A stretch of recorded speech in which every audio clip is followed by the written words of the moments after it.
ಶಿರಾನಗರದ ಸರ್ಕಾರಿ ಬಾಲಿಕರ ಪ್ರೌಢಶಾಲೆಯಲ್ಲಿ ಮಕ್ಕಳೊಂದಿಗೆ ಸಂವಾದ ಕಾರ್ಯಕ್ರಮವನ್ನ ಕರ್ನಾಟಕ ರಾಜ್ಯ ಮಕ್ಕಳ ಹಕ್ಕುಗಳ ಆಯೋಗ, ಮಹಿಳಾ ಮತ್ತು ಮಕ್ಕಳ ಅಭಿವೃದ್ಧಿ ಇಲಾಖೆ, ತಾಲೂಕು ಆಡಳಿತ ಸೇರಿದಂತೆ ವಿವಿಧ ಇಲಾಖೆಗಳ ಸಹಯೋಗದಲ್ಲಿ ತಹಶೀಲ್ದಾರ್ ಆನಂದಕುಮಾರ್ ಅವರ ಅಧ್ಯಕ್ಷತೆಯಲ್ಲಿ ನಡೆಸಲಾಯಿತು. ಮಕ್ಕಳ ಹಕ್ಕುಗಳ ರಕ್ಷಣಾ ಆಯೋಗದ ಸದಸ್ಯರಾದ ಕೆಟಿ ತಿಪ್ಪೇಸ್ವಾಮಿ ಕಾರ್ಯಕ್ರಮವನ್ನು ಉದ್ಘಾಟಿಸಿದರು. ಒಂದು ಸಾಮೂಹಿಕ ಅತ್ಯಾಚಾರ ಮಾಡಿ ತುಂಬಾ ವರ್ಷಗಳ ಹಿಂದೆ ತೋಟದ ಮನೆಯಲ್ಲಿ ಒಂದು ಅತ್ಯಾಚಾರ ಮಾಡಿ ಕೊಲೆ ಮಾಡ್ಬಿಡ್ತಾರೆ ನೋಡಿ. ಇಂಥದ್ದೆಲ್ಲ ನಡೀತಾ ಇರುತ್ತೆ ಮಕ್ಕಳೇ. ನೀವು ಎಚ್ಚರಿಕೆಯಿಂದ ಇರಬೇಕು. ಹೋಗೋಬರೋ ದಾರಿನಲ್ಲಿ ಪೋಲಿ ಪಟಾರಗಳ ಜೊತೆ ಮಾತಾಡೋದು, ಅವ್ರ ಜೊತೆಗೆ ಏನಾದ್ರು ಕೊಟ್ಟಿ ತಗೊಳ್ಳೋದು.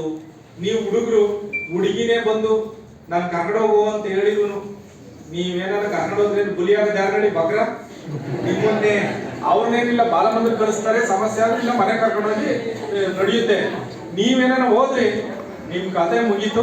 ಅದರಲ್ಲೂ ವಿಶೇಷವಾಗಿ ಪೋಕ್ಸೋ ಕಾಯ್ದೆ ಮೇಡಮ್ ಹತ್ರ ಕೇಳಿ ಎಷ್ಟು ಪ್ರಕರಣಗಳು ಬರ್ತಾ ಇದಾವೆ ಅಂತ ಹೇಳಿ.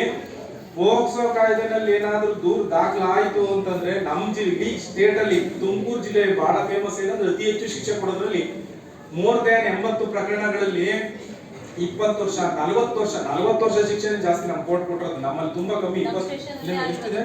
ನಿಮ್ಮ ಅತಿ ಹೆಚ್ಚು ವಿದ್ಯಾರ್ಥಿಗಳು ಎಲ್ಲತ್ತಾರೆ ಅಂತ ರೂಟ್ ಮ್ಯಾಪ್ ಮಾಡಬೇಕು. ಇದು ಗೈಡ್ಲೈನ್ಸ್ ನಂಬರ್ 1 ಮಾರ್ಗದರ್ಶನ ಕೊಟ್ಟರು. ರೂಟ್ ಮ್ಯಾಪ್ ಮಾಡಿದಾಗ ಯಾವ ನಿರ್ದಿಷ್ಟ ಸ್ಥಳದಿಂದ ಎಷ್ಟು ಮಕ್ಕಳು ಹತ್ತುತ್ತಾರೆ ಅನ್ನೋದನ್ನ ಮ್ಯಾಪಿಂಗ್ ಮಾಡಿ ಅಲ್ಲಿಗೆ ಹೆಚ್ಚಿನ ಸರದಿಗಳ ಅಗತ್ಯ ಇದೆಯೇ ಅಂತ ಅನಲೈಸ್ ಮಾಡಿ ಹೆಚ್ಚಿನ ಸರದಿ ಹಾಕಬೇಕು. ಇದು 2ನೇ ಇನ್ಸ್ಟ್ರಕ್ಷನ್ ಕೊಟ್ಟಿದ್ದೀನಿ. 3ನೇದು, ಅತಿ ಹೆಚ್ಚು ವಿದ್ಯಾರ್ಥಿಗಳು ಅಡ್ಮಿಷನ್ ಆಗೋ ಕಾಲೇಜಿನ ಪ್ರಿನ್ಸಿಪಾಲರು ಅಥವಾ ಶೈಕ್ಷಣಿಕ ಸಂಸ್ಥೆ ಮುಖ್ಯಸ್ಥರೊಟ್ಟಿಗೆ ಶೈಕ್ಷಣಿಕ ವರ್ಷದ ಆರಂಭದಲ್ಲೇ ಸಭೆ ಮಾಡಿ ಈ ತರದ್ ಏನಾದ್ರೂ ಇಶ್ಯೂಸ್ ಇದೆಯಾ ಅಂತ ಅರ್ಥ ಮಾಡ್ಕೊಳ್ಳುವಂಥದ್ದು ಇದೆ. 3ನೇದು. 4ನೇದು, ಯಾವುದಾದ್ರೂ ಮಕ್ಕಳು ನಮ್ಮ ಒಂದು ನಿರ್ದಿಷ್ಟ ಪ್ರದೇಶದಲ್ಲಿ ನಮಗೆ ಬಸ್ಸಿನ ಸಮಸ್ಯೆ ಇದೆ ಅಂತ ಕಂಡು ಬಂದಾಗ ತಕ್ಷಣ ಅದಕ್ಕೆ ಪ್ರತಿಸ್ಪಂದಿಸಬೇಕು ಅನ್ನುವ ವಿಷಯಗಳನ್ನ ಆಧರಿಸಿ ನಾವು ಒಂದು ಸರ್ಕ್ಯುಲರ್ನ ಸಾರಿಗೆ ಇಲಾಖೆ ಅಂತ ಹೇಳ್ತೀವಿ. ಇದು ಕೊನೆಯದು, ನಿಮ್ಮ ಎಲ್ಲಾ KSRTC ಬಸ್ ಸ್ಟ್ಯಾಂಡ್ಗಳಲ್ಲಿ ಮಕ್ಕಳ ಸಹಾಯವಾಣಿ ಸಂಖ್ಯೆಯನ್ನು ಕಡ್ಡಾಯವಾಗಿ ಡಿಸ್ಪ್ಲೇ ಮಾಡಬೇಕು ಅಂತ ಗೊತ್ತಿಲ್ಲ. ಇಲ್ಲಿ ಮಾಡಿದ್ದೀರಾ ಇಲ್ವಾ ಅಂತ ಲಾಸ್ಟ್ ಟೈಮ್ ಯಾರೋ ಬೇರೆಯವರು ಬಂದಿದ್ರು, ನಾನು ಅವರಿಗೆ ಮಾಹಿತಿ. KSRTC ಪ್ರತ್ಯೇಕ ಸಭೆ ನಡೆಸಿದೆ ತುಮಕೂರಲ್ಲಿ. ನಮ್ಮ ರಾಜ್ಯದ ಬಹುಪಾಲು ಹಾಸ್ಟೆಲ್ಗಳಲ್ಲಿ ಚರ್ಮದ ಸಮಸ್ಯೆಗಳು ಜಾಸ್ತಿ ಮಕ್ಕಳಿಗೆ ಬರುತ್ತೆ. ಯಾಕೆ ಹೇಳಿ?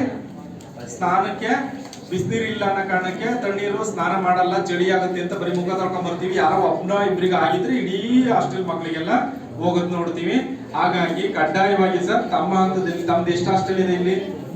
9 ಹಾಸ್ಟೆಲ್ ಅಲ್ಲಿ ಸೋಲಾರ್ ಜೊತೆಗೆ ಕನಿಷ್ಠ ಫ್ಲೋರ್ ಒಂದನ್ನಾದರೂ ಗೀಸರ್ ವ್ಯವಸ್ಥೆ ಮಾಡ್ಕೋಬೇಕು. ಮಕ್ಕಳು ಫುಟ್ಬೋರ್ಡ್ ಮೇಲೆ ನಿಂತು ಬಿದ್ದಿರೋ ಪ್ರಕರಣ ಇದಾವೆ. ಬಿದ್ದು ಮಗು ತಲೆ ಹೊಡ್ಕೊಂಡು ಸತ್ತಿರೋ ಪ್ರಕರಣ ಆಯೋಗದಲ್ಲಿ ದಾಖಲಾಗಿದೆ. ಮತ್ತು ಬಸ್ಗಳು ಜಾಸ್ತಿ ಸಿಗ್ತಾ ಇಲ್ಲ ಅಂತ ಸಮಸ್ಯೆ ಇದೆ.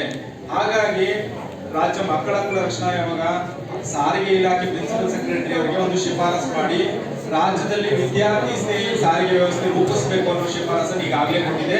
ಸಚಿವರ ಗಮನಕ್ಕೆ ಆಗ್ಲೇ ಕೂಡ ಹೋಗಿ ಎಕ್ಸ್ಟ್ರಾ ಬಸ್ ನ ಖರೀದಿಸ್ತೀವಿ ಅನ್ನೋಂತ ಒಂದು ಸ್ಟೇಟ್ಮೆಂಟ್ ಮಾನ್ಯ ಸಚಿವರು ಕೊಟ್ಟಿದ್ದಾರೆ.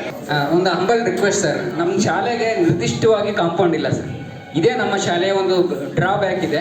ನಿರ್ದಿಷ್ಟವಾಗಿ ಒಂದು ಕಾಂಪೌಂಡ್ ಅನ್ನ ಕೊಟ್ಬಿಟ್ರೆ ನಾವು ಮಕ್ಕಳ ಸುರಕ್ಷತೆ ಮತ್ತು ಮಕ್ಕಳಿಗೆ ಏನೇನಾಗುತ್ತೆ ಮತ್ತೆ ಪಬ್ಲಿಕ್ಸ್ ಅಲೋ ಮಾಡ್ದಂಗೆ ನಾವು ಕಾರ್ಯಪ್ರವೃತ್ತರಾಗ್ತೀವಿ. ಸಮಸ್ಯೆ ಏನಂದ್ರೆ ಇಲ್ಲಿ ಪಬ್ಲಿಕ್ಸ್ ಅಲೋ ಮಾಡ್ತಿಲ್ಲ ಅಂತ, ಕಾಂಪೌಂಡ್ ನಿರ್ಮಾಣ ಮಾಡ್ಲಿಕ್ಕೆ ಪಬ್ಲಿಕ್ಸ್ ಅಲೋ ಮಾಡ್ತಿಲ್ಲ ಅಂತ. ಆ ಕಡೆ ಬ್ಯಾಕ್ ಸೈಡ್ ತಲ್ಲಗುಡಿಯವರು ನಾವು ನೇರವಾಗಿ ಫೋಟೋ ತಗೊಂತೀವಿ ಅಂತ ಹೇಳ್ಬಿಟ್ಟು ಬೈಕ್ನಾಗೆಲ್ಲ ಆ ಕಡೆ ಈ ಕಡೆಯಿಂದ ಬಂದ್ಬಿಟ್ಟು ಬೈಕ್ನಾಗೆಲ್ಲ ಓಡಿಸಿದೀವಿ.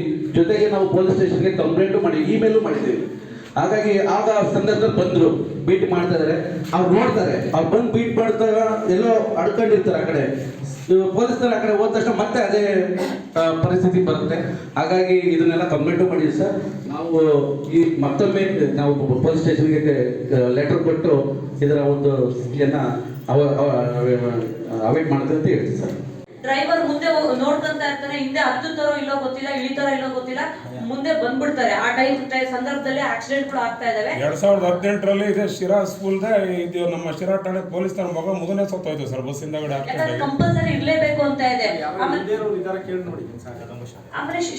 ಅದು ಕ್ಯಾಮ್ರಾ ಇರ್ಬೇಕು ಅಂತ ಒಂದು ಇದೆ. ಶಾಲಾ ವಾಹನಗಳಲ್ಲಿ ಕ್ಯಾಮ್ರಾ ಇರ್ಲೇಬೇಕು. ಅಲ್ಲಿ ವಾಹನ ಅಂದ್ರೆ ಶಾಲೆ ಬಿಟ್ಟ ಮೇಲೆ ಮಕ್ಕಳು ಮನೆಗೆ ಹೋಗೋ ಸಂದರ್ಭದಲ್ಲಿ ಏನಾದ್ರೂ ಅನಾಹುತಗಳಾಗಬಹುದು. ಅದೆಲ್ಲ ಕಂಡೀಷನ್ಸ್ ಇದೆ. ಪ್ರತಿಯೊಬ್ಬರು ಸಹ ಶಾಲೆಗೆ ಸಂಬಂಧಪಟ್ಟವ್ರು, ಮ್ಯಾನೇಜ್ಮೆಂಟರ್ ಆಗಿರ್ಬೋದು ಅಥವಾ ಟೀಚರ್ಸ್ ಇದೀರಾ, ನೀವು ಅದನ್ನೆಲ್ಲ ಫಾಲೋ ಅಪ್ ಮಾಡ್ಬೇಕು. ಒಂದ್ ವೇಳೆ ಇಲ್ಲ ಅಂದ್ರೆ ಇವತ್ತಿಂದಲೇ ಜಾರಿ ಮಾಡೋ ರೀತಿ ಮಾಡ್ಬೇಕು. ಮತ್ತೆ ಈಗೇನು ಕೆಲವೊಂದ್ಸಲ ಏನಾಗುತ್ತೆ ಅಂದ್ರೆ ಹೆಣ್ಮಕ್ಳು ಹೋಗ್ತಾ ಇರ್ತಾರೆ ಬಸ್ಸಲ್ಲಿ, ಆ ಬಸ್ಸಲ್ಲಿ ಹೋಗ್ತಾ ಸಂದರ್ಭದಲ್ಲಿ ಡ್ರೈವರ್ ಆಗಿರ್ಬೋದು, ಕಂಡಕ್ಟರ್ ಆಗಿರ್ಬೋದು, ಯಾವ್ದೋ ಹೆಣ್ಮಗುನ ಬೇರೆ ದೃಷ್ಟಿಯಿಂದ ನೋಡ್ತಾ ಇರ್ತಾರೆ ಅನ್ನೋದು ಸಹ ಕಂಪ್ಲೇಂಟ್ಸ್ ಇದೆ. ಜನರಲ್ ಆಗಿ ಹೇಳ್ತಾ ಇದ್ದೀವಿ, ಇದೇ ಬಸ್ಸು ಇದೆ ಅಂತ ಹೇಳ್ತಾ ಇಲ್ಲ. ಆತರ ಸಂದರ್ಭ ಇದ್ರೆ ನೀವು ಯಾರಾದ್ರೂ ಲೇಡಿ ಟೀಚರು ಆ ಮಕ್ಕಳನ್ನ ವಾರಕ್ಕೊಂದ್ಸಲ ತಿಂಗಳಿಗೆ ಒಂದ್ಸಲ ಸಮಾಲೋಚನೆ ಮಾಡಿ ಯಾವ್ದಾದ್ರು ಸಮಸ್ಯೆ ಇದೆಯಾ ಅಂತ ತಿಳ್ಕೊಂಡ್ರೆ ಅದು ತುಂಬಾ ಒಳ್ಳೇದಾಗತ್ತೆ. ಇಲ್ಲ ಅಂದ್ರೆ ತುಂಬಾ ಯಾವ್ದೋ ಅಪರಾಧ ಆಗಿ ಆಮೇಲೆ ನಾವು ಅದನ್ನ ಸಾಲ್ವ್ ಮಾಡಕ್ ಹೋಗ್ತೀವಿ ಅಂದ್ರೆ ಸಮಸ್ಯೆ ಆಗತ್ತೆ. ಆಮೇಲೆ ಕಂಪಲ್ಸರಿ ಒಬ್ಬ ವ್ಯಕ್ತಿ ಏನಾದ್ರು ನೀವು ಪೊಲೀಸ್ ವೆರಿಫಿಕೇಶನ್ ತಗೊಳ್ತಿರಲ್ಲ, ಅವ್ನು ಹಿನ್ನೆಲೆ ತಗೊಳ್ಬೇಕಾಗತ್ತೆ. ಅವ್ನು ಯಾವ್ದಾರ ಕೇಸಲ್ಲಿ ಇದಾನ, ಅವ್ನ ಕೇಸಲ್ಲಿ ಯಾವ್ದೂ ಇಲ್ಲ ಅಂತ ಹೇಳ್ಬಿಟ್ಟು ನಾವು ಸರ್ಟಿಫಿಕೇಟ್ ಏನ್ ನಾವು ಕೊಡ್ತಾ ಇದೀವಲ್ಲ ಯಾವ ವೆರಿಫಿಕೇಶನ್, ಅದನ್ನೆಲ್ಲ ಕಂಪಲ್ಸರಿ ಆದ್ಮೇಲೆ ತಗೊಳ್ಳು.